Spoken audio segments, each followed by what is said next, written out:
Hello everyone, in this video we will see how to scrape unlimited leads from Apollo for free with N8N. First, go to the N8N platform and click on Add First tab. Now, search for HTTP and click on HTTP request. Here, select the method such as GET since you're fetching leads from Apollo. Then, in the URL field, paste the Apollo API endpoint that allows you to pull contract or lead data. Now, in the Authentication section, select Generate Credential tab. Then, click on Select Credential and click on Create New Credential. Then enter your Apollo API key in the appropriate field, usually under Header Auth or as a bearer token depending on the API requirements. Click on Save. Now, turn the toggle on for send headers.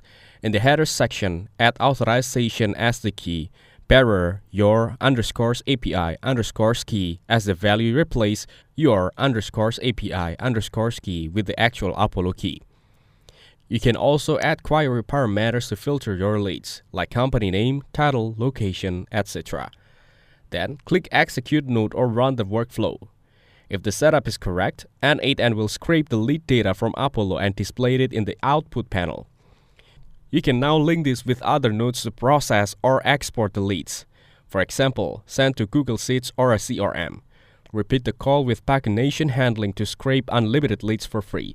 Thanks for watching. Make sure to like and subscribe for more content like this.